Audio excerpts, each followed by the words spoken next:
ጤና ይስጥልን ውድ ኢትዮ ከረንት የዩቲዩብ ገጽ ተከታዮችና አድማጮች እንደምን አላችሁ? ለዕለቱ የተመራሩትን አርዕስተ ዜና ወደ እናንተ ይዘን ቀርበናል። የኤርትራ ኤምባሲ መግለጫ ሰጥቷል። ኢትዮጵያ የቀይ ባህር ባልተቤት መሆን አለብኝ በሚለት እየሄደች ያለውን አካሄድ ለቀጠናው እጅግ አደገኛ መሆኑን በአሜሪካ የሚገኘው ኤርትራ ኤምባሲ ገልጿል። በዚህም ጉዳይ የዜና ትንታኔ ያካተናል። ቆይታችሁ ተሰሙታላችሁ። ህወሓት መንገድ መከተል የበለጠ ጥፋት ያስከትላል ሲሉ ኮሎኔል ደመቀ ዘውዱ ተናግረዋል። ትናንት የጥምቀትን በዓል በማስመልከት በወልቃይት ዞን በተከዜ ወንዝ ዳርቻ ተከብሯል። በዚህ ክብረ በዓል ላይ ኮሎኔል ደመቀ ዘውዱ ተገኝተው ንግግር ያደረጉ ሲሆን ማሳሰቢያና ማስጠንቀቂያ ዘል መልእክትም አሳስበዋል። በዚህም ጉዳይ የዜና ጥንቅራችን አካተናል። ቆይታችሁ ተሰሙታላችሁ። የፌዴሪ ጠቅላይ ሚኒስትር ዶክተር አብይ አህመድ አስጠንቅቀዋል። በምን ጉዳይ አስጠነቀቁ የሚለው የዜና ጥንቅራችን አካተናል። ግብጽ ቀልዳቸው አይጠገብ ሆነዋል፣ ካሳ ይከፈለናል ብለዋል። ኢትዮጵያ ህዳሴ ግድብ በመስራቷ ምክንያት ለግብጽ ለሱዳን ካሳ ልትከፍል ይገባል እያሉ ነው። በዚህም ጉዳይ የዜና ትንታኔያችን አካተናል። ቆይታችሁ ተሰሙታላችሁ። በህክምና እንደሚገኝ ማስተር አብነት ወደ ቀዶ ጥገና ክፍል ገብቷል ሲሉ ሁላችሁም በጸሎት አስቡኝ ብለዋል።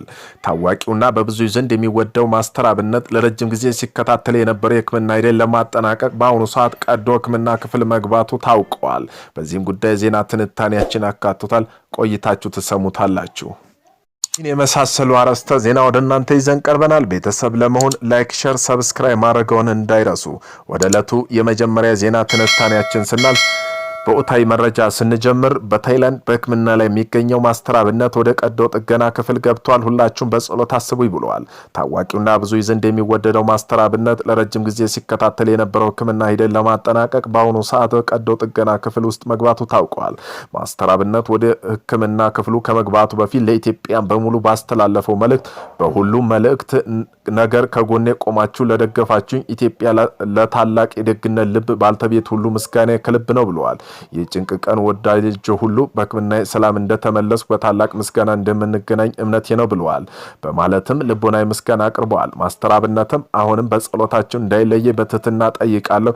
ይህ ደግነት ጥንካሬ ተምሳሌት የሆነ ወንድማችን የጀመረው ህክምና ጉዞ ስኬት ተጠናቆ በጤና ተመልሶ እንድናየው ሁላችንም በያላችሁበት በጸሎት እንድታስቡ ጥሪያችን እናስተላልፋለን። ኤርትራ ኤምባሲ መግለጫ ሰጥቷል።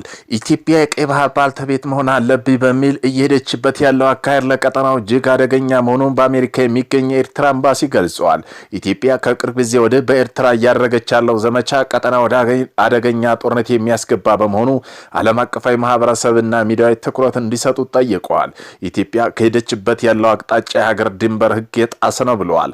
ዓለም አቀፋዊ ህጎች ኤርትራ ተፈጻሚ መሆን አለባቸው፣ ችላ ሊባል አይገባም ብለዋል። ኢትዮጵያ የባህር በር ይገባኛል ጥያቄ በዲፕሎማሲያዊና በሁለትዮሽ ስምምነት ከማድረግ ይልቅ በኃይል በመጠቀም የባህር በር ለማግኘት ኤርትራ ሉዓላዊነትን ለመጣስ ያሰበች ይመስላል ብለዋል። የህዝባዊ ወያኔ ሓርነት ትግራይ ህወሓት መንገድ መከተል የበለጠ ጥፋት ያስከትላል ሲሉ ኮሎኔል ደመቀ ዘውዱ ተናገሩ። ይህን የተናገሩት በተከዜ ወንዝ ዳርቻ በተከበረው የጥምቀት በዓል ነው። በዚህ ክብረ በዓል ላይ ኮሎኔል ደመቀ ዘውዱ ተገኝተው ንግግር ያደረገው ሲሆን ማሳሰቢያና ማስጠንቀቂያ ዘል መልእክት አስተላልፈዋል። ያለፉት 27 ዓመት የህወሓት የስልጣን ዘመን የቅኝ ግዛት ነበር ሲሉ የገለጹት በህወሓት አስተዳደር ወቅት የወልቃይት ህዝብ ሃይማኖታዊ በዓሉን በፈለገ ቋንቋ ባህል እንዳያከብር ነጻነት ተነክፎ ቆይቷል ሲሉም አስታውሰዋል። አንድ መሆናችን በመተባበራችን ነጻነታችን አውጇል። አማራው ማንነቱን እያስከበረ በፈለገው ቋንቋ አለባበስ ባህላዊ የአደባባይ በዓል በማክበር በእቷል ሲሉም ገልጸዋል። የወልቃይት ጠገደ ህዝብ አማራ ማንነት በህግ አግባብ በማጽናት እየሰራ ሲሉ ቀጥለውም ዛሬ እንደ ትናንቱ አንድነታችን አጠናክረን ልንቀጥል ይገባል ብለዋል። የወልቃይት ጠገደ ህዝብ እውነቱን ይዘው እየታገለ ያለ ህዝብ በመሆኑ ፍትህ ወደ ኢትዮጵያና የዓለም ህዝብም እውነታው እየተረዱ ለነጻነት ለአማራዊ ማንነት ስንል የፈለግነውን የማካራይ የጅምላ ጭፍጨፋ ያውቃሉ ብለዋል። በዚህም በቅርቡ በኢትዮጵያ አሜሪካ አምባሳደር ኤርቨን ማሲንጋ በቦታው በመገኘት ያደረጉ ውይይት ማሳያ ነው ብለዋል። የአማራና የትግራይ ህዝብ በኢትዮጵያ ታሪክ ክፉን ደጉንም አብሮ ያሳለፈ ወንድማማች ህዝብ ነው ብለዋል።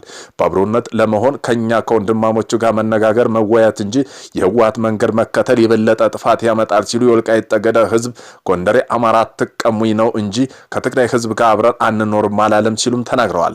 ጥምቀት በተከዜ ወር ዳርቻ ማክበራችን ቀጥላለን። አስተዳደራችን አጠናክረን ነጻነታችን በህግ አግባብ እናጸናለን። የሚጠናከር እንጂ የሚፈርስ የለም ብለው አንዳንድ አካል ለፖለቲካ ፍጀታ ሲሉ የሚያናፍሱት የተለመደ አሉባልታ ወሬ ልናዳምጥ አይገባም ማለታቸውን ጠቅሶ ወልቃይት ጠገደ ኮሚኒኬሽን መረጃ አጋርተዋል። ጠቅላይ ሚኒስትሩ አስጠነቀቁ። የውጭ ጎብኚዎች ኢትዮጵያ የከፋ ነገር እንዳይወስዱ በቅርብ ርቀት መከታተል እንደሚያስፈልግም ጠቅላይ ሚኒስትሩ አስጠንቅቀዋል። ጠቅላይ ሚኒስትሩ ይህን ማስጠንቀቂያ ያስተላለፉት በደቡብ ምዕራብ ኢትዮጵያ ክልል የደንቢ ኦጆሎ ሎጂ በተመረቀበት ወቅት ባደረጉ ንግግር ነው። ጠቅላይ ሚኒስትሩ በንግግራቸው እውነት ለመናገር ብዙ ሰዎች ይህንን መልእክት በኢትዮጵያ ውስጥም ብለው ያምናሉ ብሎ አልገምትም ብለው ውበቱን አሞካሽተውታል። ኢትዮጵያ የቃል ኪዳን የተባረከች የተወደደች የተመረጠች ሀገር የሚባለው ውሸት አይደለም እውነት ነው ያሉት አብይ እኛ ነገን ማስተዋል ማየት ያቃተን እንጂ ኢትዮጵያ ውስጥ የሌለው በጸጋ ሀብት የለም ሲሉ የሚወራው ሀገርን አላት ያሉት ሀብትን አወድሰዋል። ይሁን እንጂ ይሁን ለማየት መግለጥ እንደሚያስፈልግ አስምረውበታል። ካልሆነ ግን በአፈር የተደበቀ ወርቅ ማለት እንደሆነ አስረድተው የሎጂ መገንባቱ ስፍራውን በመጎብኘቱ ለሚመጡ ምቹ ማረፊያ እንደሆነ ገልጸዋል። ጠቅላይ ሚኒስትሩ በንግግራቸው ሌላ ያነሱት ጉዳይ በአማን ሚዛን ሰዎች ጥንቃቄ እንዲያደርጉ ያሰባሰቡ መልእክት ነው። በዚህም ያሳሰቡ መልእክት በአካባቢ ህዝብ ምክር እንደማያስፈልገው ቢያመላክቱም ሁለት ጉዳዮች ግን ጥንቃቄ እንዲያደርጉ አጽንኦት ሰጥተዋል። ኢትዮጵያ ውስጥ ጥንቃቄ ማድረግ አለብን በማለት ማሳሰቢያቸውን የገለጹት ጠቅላይ ሚኒስትሩ ወደ እነርሱ አካባቢ ለጎብኝ የሚመጡ ሰዎች የተመለከቱ ናቸው። ጎብኞች ሁለት ዓላማ አላቸው ባይናቸው ጠቅላይ ሚኒስትሩ ቀዳሚው ሀገርን ማየት፣ ተፈጥሮ ማየት፣ ሀገርን ማድረቅ የሚፈልጉ ናቸው በማለት የጎብኞቹን ሁለተኛ ዓላማ ወዳለው ይሸጋግራሉ። ሁለተኛ ዓላማ ተራሮች ምን እንዳላቸው ጫካይ ምን እንዳላቸው ለመፈተሽ ለመመርመር ለማወቅ ቀርመው ለመጠቀም ይመጣሉ ሲሉ ተናግረዋል። ሲቀጥልም የመጣ ነው ሁሉ ለመልካም ነገር ይመጣል ማለት አይደለም፣ የመጣ ሁሉ ለጥፋት ይመጣል ማለት አይደለም የሚለው የአብይ ጥያቄ መደረግ አለበት ያሉትን ጉዳይ አስከትለዋል። ነገር ግን በጥፋት ይምጣም በመልካም ሐሳብ የዚህ ተግባር መሆን አለበት። የመጣው ከገባበት እስከሚወጣ በቅርብ ርቀት ጥርሳቸውን ሳይከድኑ እየሳቁ እያስተናገርን የከፋ ነገር ደግሞ እንዳይወስዱ እየተከታተል በሰላም ወደ ሀገራቸው እንደሄዱ ማስቻል ይኖርበናል ሲሉ አሳስበዋል። ግብጽ የህዳሴው ግድብ ጉዳት አደርሶብኛል በማለት የካሳ ክፍያ ጠየቀች።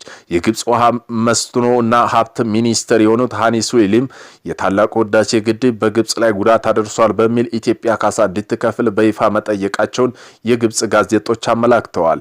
ይሁን እንጂ የሚኒስትሩ መግለጫ በርካታ አከራካሪና የኢትዮጵያ ሉዓላዊነትን የሚጋፋ ነጥቦች የያዘ ነው ተብሏል።